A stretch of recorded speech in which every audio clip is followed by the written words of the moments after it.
All right, welcome everyone. I'm Adam Rosenblatt, a biology professor at the University of North Florida and leader of the Jacksonville chapter of Citizens Climate Lobby. Today, I have the honor of speaking with Bob Inglis, a Republican former member of the House of Representatives who served for 6 terms during the 1990s and early 2000s from South Carolina's 4th District, the Fightin' Fourth. He is also the founder and executive director of Republican, a nonprofit dedicated to building support among conservatives for a revenue neutral price on carbon. Thanks for joining me today, Bob. Great to be with you. Thanks, Adam. Of course.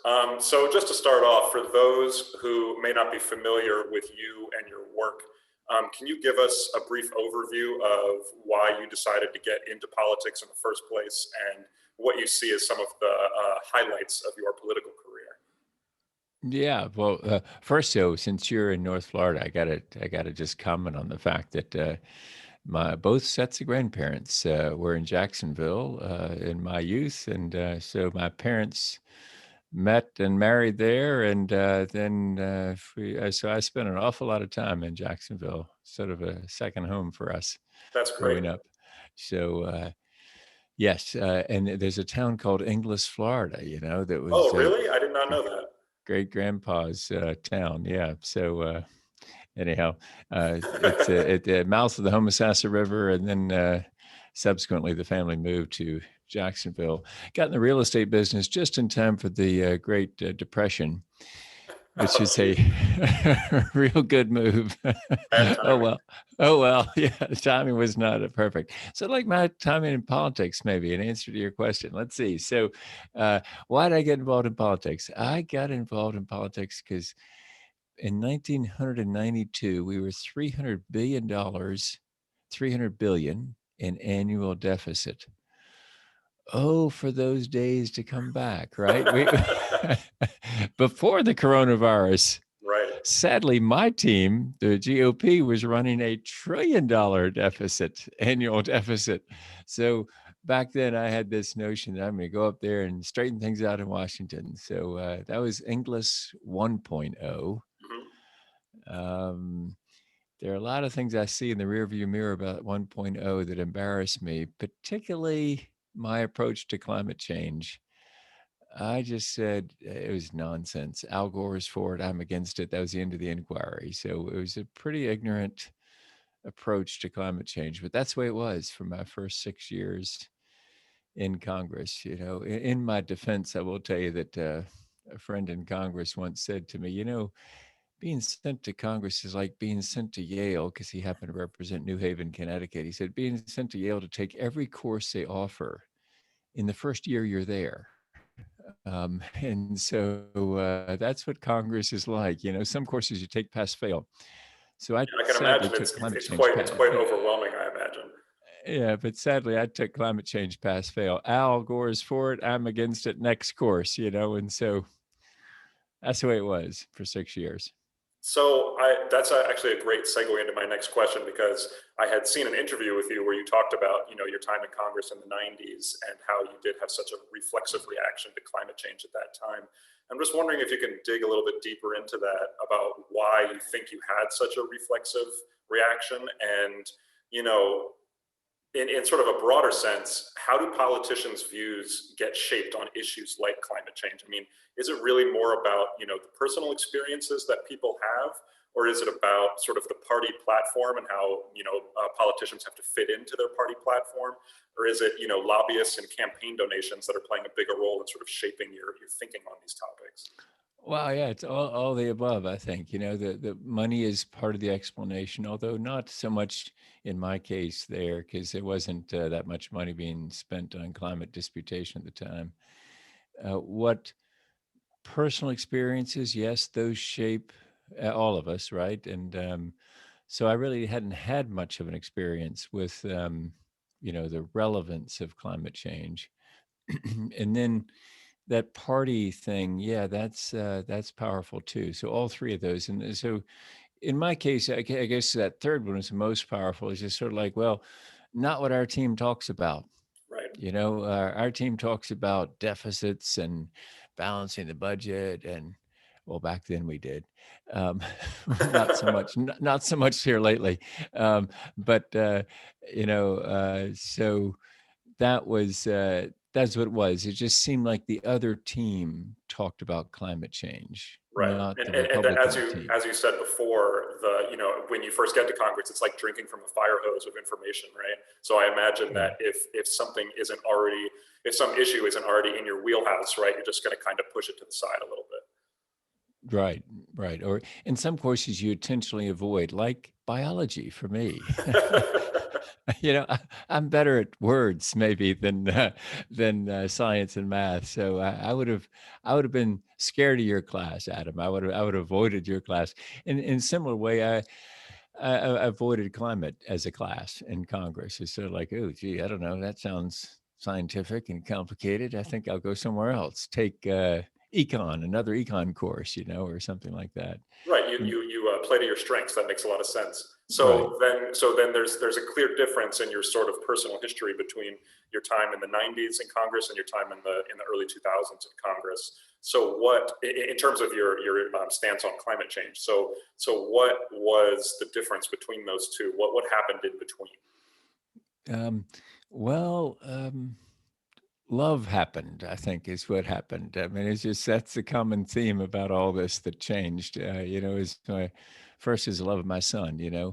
Um, I was out practicing commercial real estate law after 6 years in Congress. I spent 6 years back at commercial real estate law in Greenville, South Carolina, and then had the opportunity to run for the same seat again in '04. So my son came to me. He's the eldest of our five kids, and he just turned 18 that year. So he said to me, "Dad, I'll vote for you, but you're gonna clean up your act on the environment."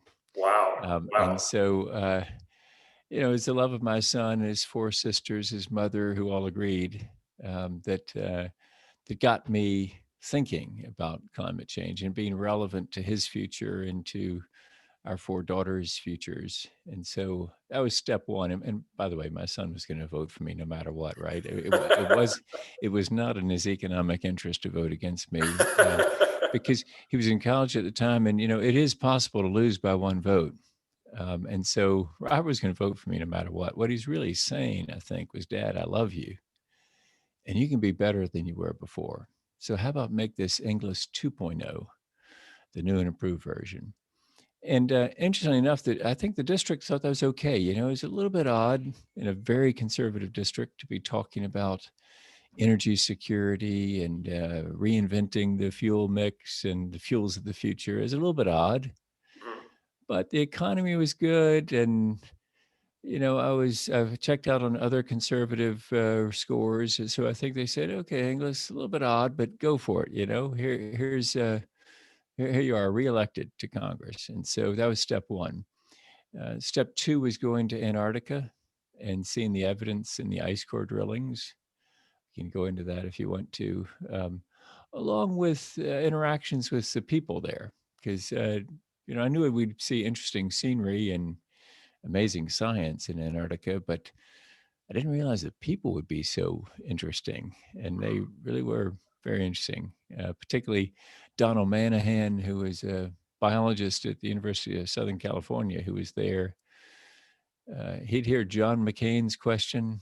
He'd go to the postdoc level and answer John's question. Then he'd hear my question from the GED level. He'd go down there without condescension. He's really a master teacher, and so oddly, though, now this is going to sound strange, Adam, to a biologist and to a scientist. He said he needed to go call his mother, Mm, and that made me more able to hear his science. mm, Um, again, on this love theme, because he had an aging and ailing mother at the time, and I had an aging and ailing mother at the time. And the fact that he needed to go call her made me more able to hear his science. mm. Um, Fascinating. and it is really peculiar, isn't it? We human beings don't just process on a series of on-off switches like a computer. We process based on all kinds of things affecting us, and so So yeah, I heard his science and really learned a lot in Antarctica. And we can go in those ice core drillings if you want to. And then the third step was another science committee trip and something of a spiritual awakening, which seems improbable, of course, because we know that on a godless science committee trip, surrounded by godless scientists, how could there be a spiritual awakening? Because we all know that every scientist is godless, right? But Of course, of uh, course. uh, yeah, apparently not, because this Aussie climate scientist was snorkeling with me and showing me the glories of the Great Barrier Reef and the challenge of coral bleaching. And I could see that he and I shared a worldview because I could see that he was worshiping God in what he was showing me. Um, he wasn't worshiping the creation; he was worshiping the creator behind the creation, and I could just tell it. I knew it. So Saint Francis of Assisi said, "Preach the gospel at all times, if necessary, use words." So Scott was preaching the gospel, and I heard it. Later, we had a chance to talk, and he told me about conservation changes he was making in his life in order to love God and love people. People will never know, they'll come after us. And so I got right inspired. I wanted to be like Scott, loving God and loving people. And so that's when I came home and introduced the Raise Wages, Cut Carbon Act of 2009. Not particularly good timing. So, like my family moving to Jacksonville just before the Great Depression, uh, not good political timing because uh, the Great Recession was on.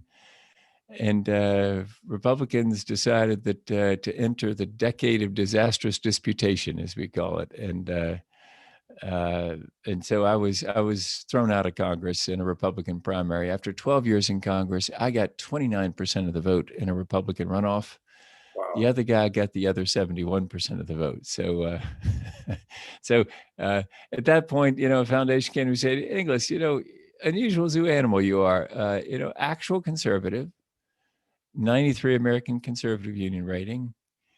Would that be an A in your course at 93? Is that That would. That is that's an A score. That's an A score. it's A. It's a little bit low A, but it's still today, right? And Oh so yeah. a 93 American Conservative Union rating, 100% Christian Coalition, 100% National Right to Life, A with the NRA, 0 with the Americans for Democratic Action. That's a liberal group, and 23 by some mistake with the AFL-CIO. I was really gunning for a 0, and so. Uh, they said, "Will you speak and write for the proposition?" And that's what I'm doing ever since. It's now a team of 6 of us facilitating a community about 10,000 at republicen.org, and we need to grow that 10,000 to add a couple of zeros on the end of it, and so that's what we're out to do. Wow, that's a fantastic personal story. It sounds like you had some really powerful experiences on multiple levels. If I can just ask about the situation with your son, I'm just curious because I'm guessing that he wasn't getting a lot of information about climate change in the household. So, but he was the one, and along with your other children and your wife, who were sort of pressuring you to change your stance on this. So, where was your son and your other children getting their information on this? How are they receiving information that they then wanted to transmit to you? I think he was probably getting it from the same sources. It's just he was hearing it differently than I was hearing it. He was, got him Ranger Rick, for example, was a magazine we got for him, in South Carolina Wildlife magazine, and we were hiking and doing all those things. And I think he was just coming at it from a fresher perspective. He was hearing about stewardship of creation at church. It's just he was hearing it uh, with a more fresh mind than Mhm, mine. I mhm. think I had some preconceived notions. That's the other team, not us. And so it's the thing that young people give to us if we listen to them, because they're hearing it fresh without all that baggage that some of us drag around with us, and so well, all of us drag around baggage, but so if you're young, maybe you can come at it with a little bit less baggage. And so Right. he heard it fresher, and was responding to that. Right. No, that makes a lot of sense. I mean, there's actually been a lot of research in recent years that is focusing on, the emotional conversation and how that plays a big role in communicating about climate change, right? Like you have to Yeah. talk on an emotional level. And then also there's been research showing that, kids can have a bigger impact on their parents than almost any other group, right? That's trying to convince parents, voters to take a different stance on an issue. It's the kids who really can have a big impact. And that seems to have been the case for you. Yeah. And, if you think about it, I think cultures that can listen to their young people are cultures that can adapt and succeed in a changing world. Cultures that can't hear their young people, that just refuse to move, are the ones that really fail as the world moves on. And you can look around the world, you can see it. It's really been a strength of America, is that our ability to, hey, okay, let's innovate, let's change. Now, of course, as a conservative, we want to hold on to some things that are true, but it's also true that you want to innovate using those principles. And so for example, in our energy mix, why we got to rely on petroleum? Why we got to rely on coal? Well, is that all we've got? No, no, we've got other stuff. We've got brains. Let's use them and figure out other ways. And so, but yeah, it's really important to be able to adapt, and cultures that can listen to the young people adapt and they succeed. Yeah, I think you're exactly right on that point. So now to sort of jump into the policy side of things, you obviously you referenced this bill that you introduced back in 2009. That Yeah. was sort of a maybe mistimed bill, but it was definitely very forward thinking, especially in the on the Republican platform side of things. So currently thinking back to then, but also in the 10 years since, what do you see as the best tools in terms of policies for really tackling climate change today? Yeah, well, I'm sick as thieves with my friends at Citizens Climate Lobby, and so we really appreciate the work you're doing there in North Florida. Um, so we're into pricing carbon dioxide at republican.org. We think that is the most powerful thing that we can do. Um, and it's hard to find an economist that disagrees with that. And I know in this age of political overstatement, that sounds like an overstatement. But honest to goodness, it isn't an overstatement. You would search a long time to find an economist who didn't agree with that is the first and most obvious thing to do about climate change, is just to internalize the negative externalities. Now Right. I sound like an economist. I'm not an economist, but that's the concept that is taught in Econ 101 all across the country, whether it's a liberal professor or a conservative professor. It could be Paul Krugman or it could be Greg Mankiw. They're going to teach the same thing, which is that in order for a marketplace to work properly, you need to have a product bear all of its costs to a transparent marketplace. And then consumers, in the liberty of enlightened self-interest, drive innovation. Because if you let a competitor in the free enterprise system get away with just dumping on their neighbors and not attributing that cost to their product, being able to externalize that cost. It's an externality they're imposing on their neighbors or society. If you let that go on, it frustrates innovation, because there's somebody across town that doesn't dump on their neighbors, that makes a similar widget that's a little bit more expensive, cleaner, but more expensive. But it's not more expensive when you consider the harm being done to the neighbor who's getting dumped on. Right. And in this day of, thankfully, more focus on environmental justice, let's just point out that that's usually poor people and people of color that are being dumped on. If you consider their cost that's been imposed on them, that cheaper widget across town, that slightly more expensive widget across town that doesn't dump, is actually cheaper in the Right. long term. And so what economists of all stripes say is put all those costs in, and then man up. Let's look and see how your product compares in that transparent level playing field, and see see how you do. And so that's what it's all about. That's what that's why I'm into pricing carbon dioxide. That's what CCL is for. That's what we are for at republician.org. That's what most people on the eco right are for. Eco right we see as a balance to the environmental left. Enormous environmental left in this country, a very small right wing. We call it the eco right. Um, and so it's rock solid conservatism. It's exactly what Milton Friedman would tell us to do if he were still alive today. In fact, we had an event one time at the University of Chicago called "What Would Milton Friedman Do About Climate Change?" And the Milton Friedman chair of economics told us he would put on a carbon tax. Yeah. That's what he'd do. And in fact, his own words on the Phil Donahue show in the 1980s, you're way too young to remember that, and probably all your students are too young. But let me explain. He's basically a white guy doing an Oprah show, Right. and that's who Phil Donahue was. And he used to have Dr. Friedman on, and so Friedman very conservative, Phil Donahue pretty liberal, and so Phil says to him on one of these occasions, and you can see this clip on our website, by the way, republician.org under the media tab. He says, "What do you do about pollution then, Dr. Friedman, if you don't want to regulate it?"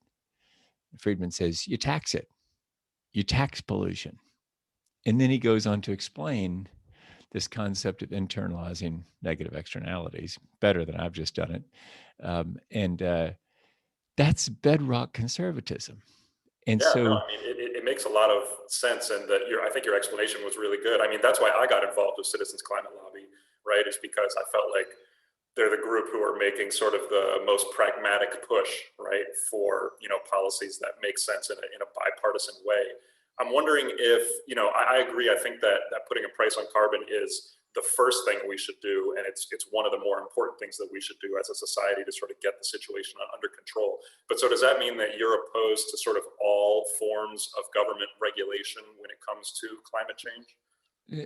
no, because, it's the first most obvious thing to do, but it probably won't be the last thing we need to do about climate change. So, for example, a price on carbon dioxide, say, let's quantify it. If you put a $25 per ton price on carbon dioxide at the pipeline, at the mine, by the way, that's a very simple tax to administer. Mhm. Under 2,000 companies that either put stuff in a pipeline or dig coal out of the earth.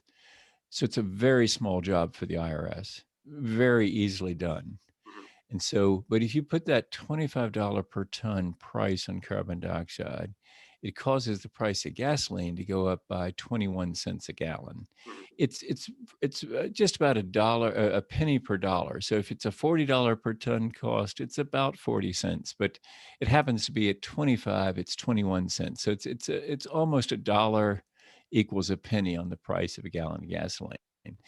Um, it's, by the way, an $11 increase in the average home's electricity cost per month. So that for $25 per ton price on carbon dioxide. Okay, so those aren't catastrophic changes to our way of living. It does, however, send a very effective price signal that calls for innovation, like we were just talking about with that widget across town that doesn't have those emissions. If you've got one of those, it's going to sell like hotcakes compared to the one that's now being taxed because we're no longer letting you dump on your neighbor.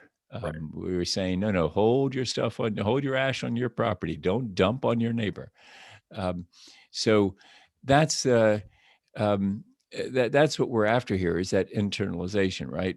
But here's the thing, and a carbon tax is the most effective way to do it, particularly if we can get into the fact that it brings the whole world in. Right. But it probably isn't enough, and answer your question as to the transportation sector, because that price signal of a dollar turns into a penny. Well, we're all sort of used to say 21 cents a gallon fluctuations in the price of gasoline, right? Mhm. Um, so probably you need to do other things there, like higher cafe standards, fuel efficiency standards for cars. In the case of fugitive emissions of methane, probably not going to be fixed by a carbon tax. Probably more susceptible to a regulatory solution there. So it's not the only thing we need to do about climate change, but it is the first and most obvious thing, is to simply price in the negative effects of the burning of fossil fuels. Yeah, no, it makes perfect logical sense. Just to build on that a little bit, I was looking at the republican.org website the other day, and there's Mhm. a slogan on the website that says, in reference to climate change, "Let's get this right before big government gets it wrong," Yeah, which is obviously a really catchy, beautiful slogan. I applaud you for that slogan, even if I maybe don't completely agree with it myself. But yeah. I'm wondering if your views on, quote unquote, big government and its role in society have changed at all during the current pandemic, because I feel like it's pretty clear that part of the reason that the pandemic has gotten so bad in our country is because the federal government didn't take a more active leadership role in addressing the crisis early on, and sort of largely left it to each state to figure Yeah. out the best path forward. So has even though the pandemic isn't completely analogous to climate change, do you see sort of any similarities there in terms of your thinking about the role of government? Yeah, great question. Yeah, we're, in saying get it right, get this right before big government gets it wrong. Um, of course, that's speaking to the regulatory response of government. Typically, it's a respectable position to say, listen, we believe in the power of government. It's not necessarily our position, but we believe in the power of government. This is a scientific problem. We got to get down to 350 parts per million. Let's just regulate down to that. And that's what a lot of people on the left think. But what we think is a more powerful way to get there is just to use the innovative capacity of the free enterprise system. Once people see all the costs, they'll regulate themselves. Right. You don't have to have a government sedan rolling past my house to see how I'm doing on complying with the regulations. No, no. You just give me the price signal, as Milton Friedman would say, and I'll govern myself. Right.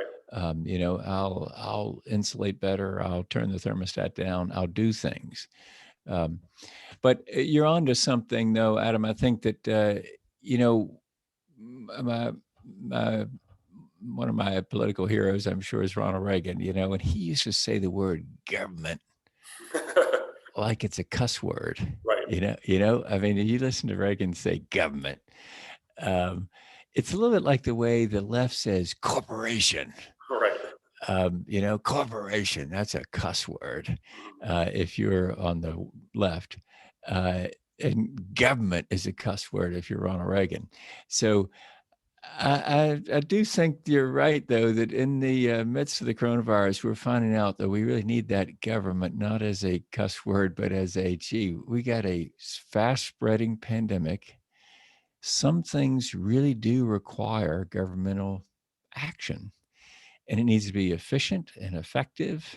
Um, and when it's not, people die.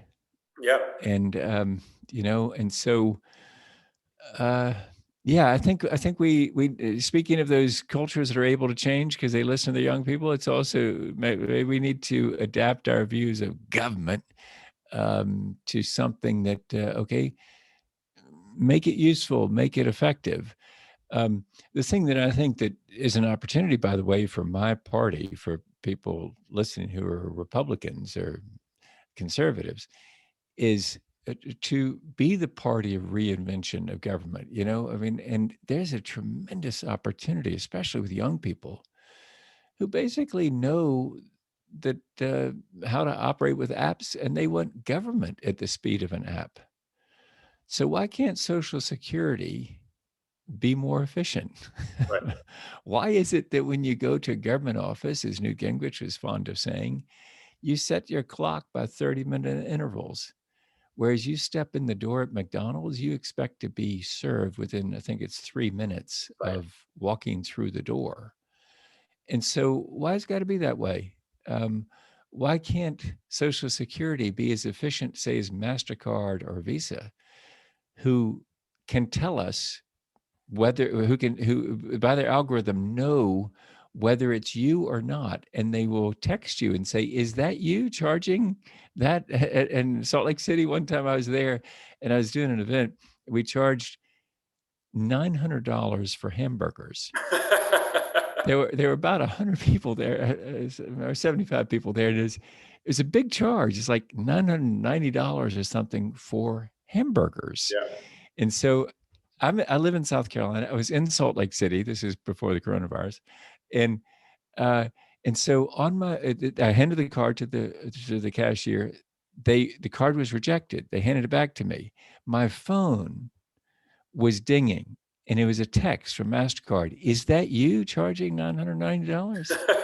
Press 1 if yes, press 2 if no. 1, hand the card back, transaction went through. Why can't Social Security be that way? Right. I mean, that's what, if we are the party of reinvention of government, well, let's be that party. Let's be the data-driven party. Let's not. So anyway, there's a tremendous opportunity to reinvent government. You don't have to stick with government as a cuss word and oppose it. You really want an effective government. Yeah, for sure. And I mean, my own experience with sort of the inefficiency of government, the one that frustrates me the most is tax filing season, right? And like you always read about these European countries where the average person can calculate and file their taxes in 10 minutes, right? Like with an app on their phone or some kind of internet means. And in this country, it's just it's so complicated to file your taxes, and it's so difficult, and it's not easy at all for a lot of people. Obviously, not for everybody. Yeah. But just to go back to the demonization of government, that's that's been really taken on by the Republican Party, probably since the time of Reagan, as you were talking about. Yeah. In my own experience, with CCL, talking to Republican members of Congress, talking about trying to put a price on carbon, the thing that I've run up against a lot, and you've already sort of mentioned it, is they don't trust that the government can tax anything efficiently. You said that putting a price on carbon at the source, right, at the refinery, at the mine, is incredibly simple for the IRS, and that it wouldn't take a lot of administerial charges, or it wouldn't be that complex. And when I talk to some Republican members of Congress right now about putting a price on carbon, what they say to me is, I just don't think the government is capable of doing this in an efficient way. There's probably going to be a lot of waste involved, and I've had a hard time really trying to figure out a way to move past that with these members of Congress. I don't know if you have any insight into that. Yeah. I think that's a mental block on their part, right? So we got to figure out some way to get around that block. What I might point out to them is, do you feel that way about the city dump? Mm-hmm. The city dump effectively charges trash haulers for the weight they're bringing into the dump. Why? Well, because the city is going to have to build a new dump once this one is filled up, and so it's a very conservative idea, really, that to pay for what you take. If you're going to take up space in our dump and you make a living hauling trash, we need you. We thank you for doing that, because society needs you to do that. But you got to pay for what you take up in that space in the dump. Yeah. Because otherwise we're socializing, and we conservatives don't like to socialize anything. we're socializing the cost of that, right? We're spreading it over taxpayers. Better to have that trash hauler charge its customers, put that charge on their bills. Isn't that appropriate? Because then if somebody that's sending a lot of stuff to the dump, well, maybe once they see the true cost of putting it all in the dump, they'll figure out a way to reduce their waste stream. Right. For example, if toothpaste just came in a tube rather than in a box and a tube, can you please tell me why it is that we need the box? Right. The box is about marketing. But if, maybe what we should do is just start taking it out of the box and leaving the box for the grocery store. And then the grocery store would say to Walmart, they'd say to their supplier, hey, no more boxes.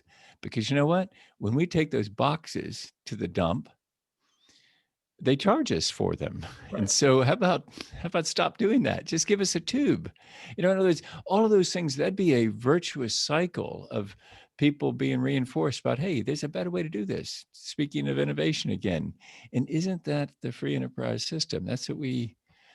So conservatives really, what we can understand about conservatives is that generally believe that in the salad bar of life, pay for what you take. Yeah. Take what you want, but pay for what you take. And so if you do that, it can be a nice salad bar. If you don't do that and you let people step off at the end of the salad bar without paying based on weight, well, pretty soon it'll be iceberg lettuce, $1,000 dressing, and maybe some croutons on that salad bar because that's all the restaurateur can afford to have there. Right. But if you pay for what you take, well, you can have some sliced turkey and some nice cheese and olives because people are paying for what they take, Yeah. and the salad bar can be sustained. So it's really bedrock conservatism. It also fits with what a lot of progressives think too. So it's just sort of a basic thing that we learned as kids about being accountable, right? Yeah, no, certainly. I mean, there's a lot of common ground, and I feel like you're both on the left and the right. We look past that common ground very, very frequently, and to our detriment. Another thing I want to talk about with you, I feel like you're a very prescient person. I was reading a 2010 interview with you in Mother Jones magazine, where you said the following quote: "It's a dangerous strategy to build conservatism on information and policies that are not credible." End quote. And obviously, that dynamic within the Republican Party, especially, has become supercharged, right, over the past 10 years since you left Congress, with just the enhancement of misinformation and conspiracy theories, and I mean all manner of things. And it also really encapsulates the dominant story of how Republicans in general have engaged with climate change for the last 30 years, right, of sort of promoting information and policies that aren't really credible. And so I'm wondering, in your view, how can the Republican Party, I know this is obviously a very broad question, but how can the Republican Party really regain that credibility that has sort of been lost over the last 10, 20 years, and tackle climate change in more constructive ways? My best answer is repent, and bear the fruit of repentance. In other words, say, really, we were wrong. Sorry. Um, Do you think that's likely to happen? no, because in politics, there isn't much of a reservoir of grace. In faith communities, that's the concept: is you repent, you're forgiven, you're restored, you're redeemed. Things are made right. But in politics, no, it's called a flip flop, and you're stabbed in the back. And some other enterprising politician steps over your dead body to go after what you were going after. And so, okay, so politics is a pretty tough world, right? But yeah, I think that's what we've got to do. We've got to be able to. More likely. I mean, so okay, so repentance is probably not likely, but what is more likely is just when the facts overtake your shaky ideology, it's better Mhm. to be overtaken. Right. Don't double down on conspiracy theories, or, if it wasn't in November, it was going to be January the 6th. If it wasn't January the 6th, it's going to be March the 4th. I mean, really give up on QAnon. I mean, it's nuts. I mean, just be overtaken by the facts, because you really lose credibility when you dig in on bad facts. And so that's probably going to, conservatives are probably going to try to do that quietly and not with great fanfare. And so, and this is where really it's incumbent upon people on the left to welcome those conservatives into the conversation. And this is, Adam, what I think CCL does so very well is it it welcomes conservatives when they come into the conversation. It doesn't say, "Okay, you dumb dumb, you finally got it, did you?" Um, that's not a very winsome presentation. If you say you dumb dumb, you dumb dumb, you finally got it. Okay, Yeah. take off the dunce cap. You can join us back here in the center of the room. Right. Um, that doesn't work. So just welcome them back into the conversation. And here's what's going to be hard for some on the environmental left is to drop the political wedge Yes. that has been so useful. I mean, it has been tremendously useful to win elections saying, see these Neanderthals, look at them, they're nuts, and they're knuckle draggers, and they're Republicans, and we beat them, we're Democrats. I mean, that's how that story goes. That's how an effective wedge works. So you got to drop the wedge if you're on the left and say, literally, we're in this together. And so it's, in my dreams, it'd be repentance and on the right, and grace from the left. Right.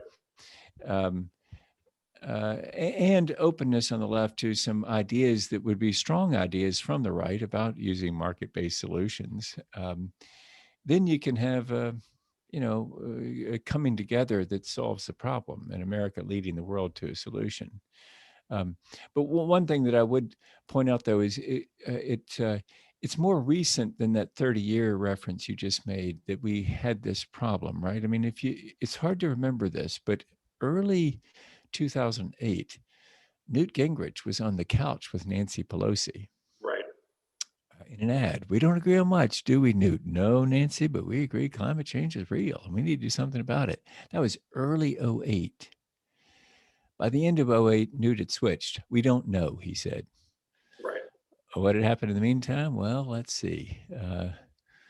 The Great Recession had started because in October 2008, the wheels were coming off the financial system. And the second thing was in November of that year, a secret Muslim, non-American socialist got elected to the White House. Um, Actually, Barack Obama was none of those things. But sadly, my party called him those names. And that was really playing a race card that it's a very sad commentary. Um, but the result was the beginning of a whole decade of disputation. Right. But here's the good news. The decade ended. It started in '08, it ended at 18. And in 18, the ending mark for us at republican.org was Republicans lost control of the House in Washington. And they learned that you can't win suburban districts with a retro position on climate change. And so Kevin McCarthy in January of 2020, before the coronavirus, holding a special Republican conference, 100 GOP members attended, where the takeaway was Republicans need to change on climate change. Yeah, no, I appreciate that history lesson. And I mean, that's what I teach my students as well, is that I feel like the recent sort of Republican, uh, you know, um, hatred of the idea of addressing climate change is more of a blip than it is sort of like a historical trend. Because I Yeah. teach my students that the Republican Party going all the way back to Teddy Roosevelt, right, was the party of environmental protection and environmental stewardship all the way up through George H.W. Bush, right. I Right. mean, he ran partly on a platform of being like sort of the environmental president. And so it's been a part of the Republican Party platform to be to conserve natural spaces and the environment longer than it hasn't, and I think it's important to remember that. Yeah, because it's really quintessentially American, isn't it? I mean, it's a number of people have pointed out to me, our national parks, we love them. Everybody loves them. Republicans, Democrats, really whacked out liberals and whacked out conservatives. Everybody loves the national parks. It's a national treasure, Yeah, and so it's an American value, and so. And my party was certainly part of that for all those years. And then we've had this period, that decade of disastrous disputation, where we went away from data right. and toward a really shaky ideology. And yeah, early on, you asked me about the role of money. Money did play an impact, have an impact there, because there was the rolling out of the astroturf of the Tea Party Right. in '09 and 10, And that rolled over a lot of conservative districts and became the deal. You had to say that climate change wasn't real. Right. But that's a false ideology, and it's shaky, and it's being overcome by the facts as the water comes up in places like Florida Yeah. and South Carolina, We're on the front lines. and septic tanks stop working. Yeah. And when your septic tank isn't working, it's a bad day. Yeah. You noticed And that. You noticed that for yes, it sure. is a real bad thing to happen to you. Yeah. And so, uh, so we now we're being overtaken by the facts, and Yeah. it's time to turn around and say, okay, let's deal with data now. Yeah, for sure, for sure. So I really appreciate all the time you've taken out of your schedule for me today and to talk with me on these issues. So I just really have one last question for you, which is, do you have any advice, for how to have productive conversations about climate change with conservatives who might not agree that it's a major threat that we have to address, given the current polarized political climate that we find ourselves in? Yeah. I guess mostly it's just to extend grace and to try to listen. And, I'm and not be uh, judgmental. yes, I'm not real good at this. I'm telling you, I'm telling. Now, maybe I can get better at this if I tell myself to do this. Is listen. I like to talk more than I like to listen. But anyhow, this might be evident even from today. But so uh, so it's listen to them and extend grace. Yes, try not to be judgmental, and then figure out what it is that their concern is. They've got a legitimate concern. And it is that, hey, you know what? In a modern world, we do want vaccines. We do want transportation. We do want comfortable homes. We do want these things. So you're not going to make me give all that up, are you? And go back into some kind of, walk and eat bugs time, or something. And so hear them out and then say, yeah, we got to find a way to innovate, don't we? Because I, just like you, I want to live in an air conditioned house, it's too hot in Florida, right? In the summer. And I want to drive my car places, but hey, what if that car operated differently? And that, what if that geothermal heat pump, what if there were, ways to do, there are ways to do that. In other words, give them the hope of innovation and that we're not being critical of them. And also make sure to include everybody in this. I think there's a real sense that if you're woke on these things and you're really with it, then these other people, well, they can be canceled out of our culture. We don't need them. No, the reality is we need them all. We need, old white guys like me to solve this. We need people in the energy industry to solve this. We need, so don't cancel anybody out. And by doing that, then people have the confidence that they're being welcomed into the conversation. And then last bit of advice is try to use a language of conservatism. If you want to be heard among conservatives, you got to use a language of conservatism, which is a language of individual merit and responsibility and reward, not the communitarian egalitarian language of the left.